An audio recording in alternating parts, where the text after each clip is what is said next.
Hi, Statesman Nation. Wade Steinlogge, Assistant Athletic Director for Communications, bringing you Luke Christiansen, the men's and women's lacrosse team. We are here in the Varied Industries building at the Iowa State Fair in Des Moines, Iowa. Nothing compares to the State Fair, as Coach Christiansen just has figured out. And I'm sure if you walk around a little bit longer, you'll really see. He said, it's like a big town here. I said, yeah, it's almost like, it's going to be bigger than Oskaloosa in ways. There's definitely more people here than there are in Oski right now. So we're going to talk a little bit, Luke, just about the last couple months, what you've been up to and such, and get everybody an idea of what lacrosse is going to look like in a year and a half here at William Penn. So first off, if people didn't catch the interview that you had a couple months back, give everybody your background, where you're coming from, what brought you here, all of that stuff with regards to lacrosse.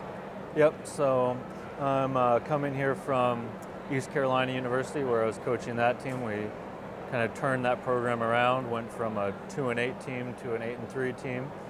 Before that, I was with the Spanish national team for men's lacrosse and coached them at the 2016 European Championships and at the 2014 World Championships.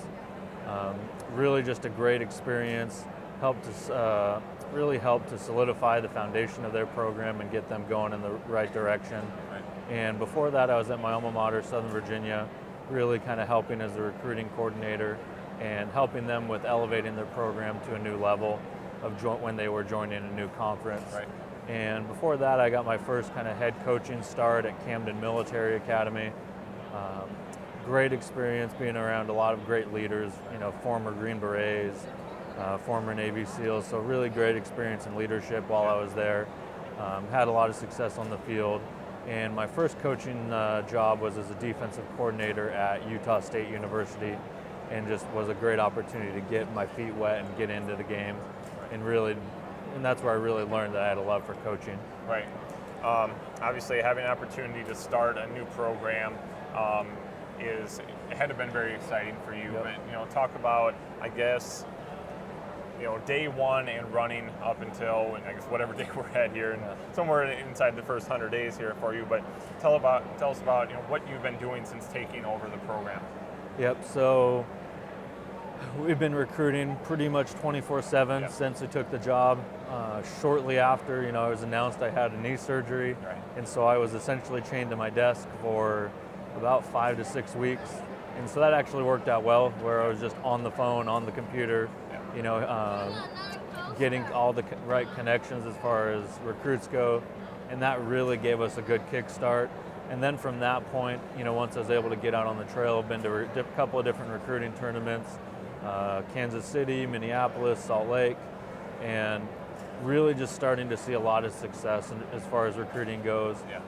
A lot of our recruits all of our recruits are really excited about the opportunity, and I'm very pleasantly surprised with the level of athletes that we're having success with, and more importantly, the type of individuals that they are. So. Yeah. You talked about just kind of being all over the place and stuff. What's been either your favorite trip or maybe your most productive trip so far? Or what's been maybe the most productive so far? Maybe it hasn't even been a trip. Maybe it's just been the cold calling or emailing or whatever. Yeah, having that month of just being essentially tied to a desk really was helpful, and while it's not necessarily the most enjoyable thing, it really did help. My recruiting trip to Salt Lake was great. I have a lot of connections there. I played high school lacrosse in Salt Lake, so I got to reconnect with a lot of coaches, high school coaches, and that was extremely productive. During the tournament, I was able to do over 10 home visits while we were there with kids from Oregon, Boise, Salt Lake that were there at that tournament. And then our Minneapolis tournament was also extremely productive. We did a few home visits there, but then the recruits that we've gotten from that tournament, from Minnesota and Wisconsin, have been great, and I'm actually going to be heading back up to Minneapolis soon to do a whole bunch of home visits, and also Wisconsin. So. Awesome. Talk about the current environment. I guess environment would be the word I'm looking for lacrosse. I mean, anytime you think of sports, you're thinking, okay, well, men's are probably going to be easier to recruit, and I'm sure that's A probably little what you're bit, finding yeah. out with men's lacrosse. But how is it, recruiting lacrosse right now? I mean, I know it's a growing sport, definitely growing in the Midwest, but yet it's still a sport. Again, if we're here in the booth at Iowa State Fair, I don't think you'd get a whole lot of kids from Johnston or Cedar Falls or whatever coming in saying, hey, I play lacrosse and really want to come to William Penn. Obviously, it's more of a sport that you're going to have to, go outside the Midwest a little bit. Maybe not outside the Midwest per se, but go outside of Iowa and recruit. But what does lacrosse look like right now in the U.S.? Yeah, so obviously lacrosse is, it's been, labeled the fastest growing sport in America for years now, and it goes between hockey and lacrosse, which is the fastest in any given year. Yeah. But the landscape of lacrosse is at a really good spot for our recruiting and for William Penn, because there's been a ton of growth. There's a lot of kids who are really serious about lacrosse and that want to play at the collegiate level, and they want to get and they want to have a top-level student-athlete experience, and that's something that we can provide. Yeah. Of when we get our kids on campus, any of the recruits we've had on campus, they all leave saying that their expectations have been exceeded, and of as far as our campus, as far as our community, as far as the athletic facilities. When we take them to the stadium and show them around, they really say it's a place that they can envision themselves being and playing and really enjoying that experience. So when you add all those things together, of kind of the landscape of lacrosse, of where it's at, of where it is growing, it's continuing to grow in all different areas, and there's kids that are really committed to the sport, that are putting a lot of investment in as far as, club lacrosse and off-season training, so they want to see that pay off, and so we're a great option for them. And then also the fact that we can offer really, generous athletic scholarships within the lacrosse universe, that's a rarity. Yeah. So that's something that goes a really long ways, especially on the men's side. On the women's side, there's more scholarship opportunities, but we're really seeing a lot of success with that, of that guys are really excited about those things. Yeah, definitely. Going back to the recruiting side, what have you been looking for in a potential statesman? Yes, so it really comes down to, I'm really looking for individuals that are hungry and want to be part of building something special. Right. So when I talk with them, they have to be excited about building. They can't be, oh, well, you haven't had a program before, I want to be part of a program that's been a 10-win team for the last 5 years. They've got to be someone who doesn't shy away from that, on both the guys and the girls side. And we're seeing that a lot, that we're finding a lot of players who really like that. They, in their background, there's things that suggest okay, well, they're part of student government, they're part of different organizations where they like building, they like helping to, create something. And the biggest thing that I've been really glad about is with the majority of our recruits, when I reach out to their high school and club coaches and their references, of that we're getting rave reviews on it. You've got to have this guy in your program. This is the right type of guy. Yeah. And so that's the biggest thing that I'm really excited about, is that we're identifying really talented players and that are going to be good fits for us, on the field, but we're also getting that validation from their coaches that these are the right type of guys to build a program with. Yeah. This is kind of a tough thing. It's kind of like the chicken and egg situation, but you're coming from a defensive background. Obviously, it's going to depend on what type of athletes you bring in, but are you looking at, it's the start of a new program, I just got to bring in whoever, or are you looking at, this is the type of system I want to run, and you're having that guide the type of athlete you're looking for? It's definitely, we are going to run a set system, and we are obviously recruiting to that system. Okay. First year there will be some guys that maybe don't fit the system as well as for year 2, 3, 4, but for the most part, 90% of our guys fit extremely well, and the rest, I think, with the proper development, with our great strength and conditioning, staff, we'll be able to get them in the right place for us. And also, there's been a lot of rule changes in lacrosse this summer. They're adding a shot clock to it, so the tempo is going to increase. They're bringing back the crease dive.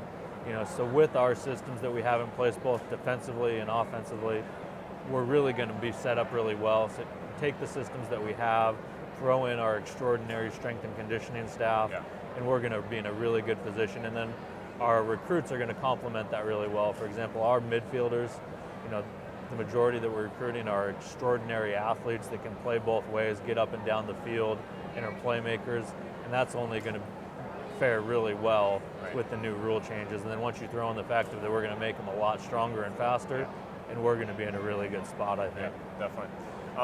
You kind of talked about the rule changes a little bit. Without going into a ton of depth here, because I know there is a lot of differences, but talk about the difference between men's and women's lacrosse, because I know there just are quite a few. Yep, so between the two, it's almost the same as baseball and softball, where they're extraordinarily different. Right. The roots are the same, the core is the same, but there's a lot of differences. Women's, from what I've always been told, is a little bit more true to the original sport. You really have more of a men's background, so the women's is a little bit more true. It didn't used to have lines, bigger field, not as much equipment. Yeah. And you can probably see a little bit more similarities to basketball as far as when you get fouled, you get essentially kind of a free shot. Right. Okay. Whereas men's, smaller field, more equipment, kind of. I think there was rule changes that were meant to make it more physical and fast-paced. Yeah. But there is a lot of talk on the women's side, as I've continued to educate myself on that side of that they want to go that way, have it be faster paced, a little bit, more, physicality there. Right. Which I think would probably be good for the sport to have them more aligned with each other. Anytime I think you're comparing the men's and women's, everybody's like, I'd rather watch a men's sport. So if you're already kind of handcuffing yourself on the women's side of saying, okay, we're not allowing it to be as dynamic, then that hopefully they do fix some of that stuff, so it allows that to be a really exciting sport, and it will be. Oskaloosa, Iowa, we never had lacrosse, so everybody's going to be excited to watch it. So, talk a little bit about your recruiting pitch. I mean, you said the type of athletes you're looking for, but imagine that I'm I'm about your age, so imagine I'm a student athlete wanting to come to William Penn. How are you selling me? What are you selling me on? Yeah. Essentially what my approach to our recruits and the parents is I kind of say to them why I chose William Penn. Yeah. Why did I choose William Penn and not the other couple offers that I had this spring? And it's fairly simple, that I believe that at William Penn I can provide an exceptional student athlete experience. Starting with our school, that we've got a great liberal arts school where kids can come get a private education at an affordable price, and then moving on to the athletic side of it and really showing hey, student athletes matter, and you're going to be able to really become your best self as far as lacrosse and as far as athletic goes. On the field, we're going to have 100% commitment to developing you, that you're not coming in as a finished product, and if you're not good enough, you're just going to get thrown to the side. Yeah. And then really having that opportunity to develop is really kind of where most of the pitch lies. How much are you selling it on? Hey, this is a brand new program. Yeah. Everybody's got an opportunity. For the most part, I'm recruiting freshmen, which I assume. There's not a whole lot of junior college programs out there, I'm guessing. But everybody's in the same boat. You're going to have the exact same opportunity as player B, C, and D. So how much has that helped in selling? Like, help me build something, but you're going to have a really good opportunity to step in. I think that's kind of the cherry on top a lot of times of where the kids really say, hey, I get to be a part of something that's never going to happen again at this school. And I also really emphasize the fact of, hey, we're going to start it from scratch, but we're also going to have the opportunity to be successful right away. And that's not the case a lot of times, of where you can come in and you can be a part of starting something from scratch, but you don't have to go 0-16 for 4 years. Right. We can come in right away. The resources that we have, the investment from the school, we're going to come in right away and be competitive. Yeah. To what level, that's to be determined. Yeah. But as long as I do my job correctly, recruiting, and continue to do that, as long as we get the guys in here, and maximize their potential, we're going to be extremely successful. Definitely. All right, Luke. Well, I know you're busy. You want to get right back into the recruiting trail, at least actually being able to go out and actually see kids now. So best of luck as you're moving forward. Again, the men's and women's lacrosse teams will start action right about February, I guess, Yep. February of 2020. So he's got a year and a half to fill those teams. But best of luck as you're moving forward, Coach Christiansen, and we'll definitely keep tabs at statesmanathletics.com. Will be your news for everything William Penn athletics, including the lacrosse team. So again, best of luck. All right, thanks. Thank you.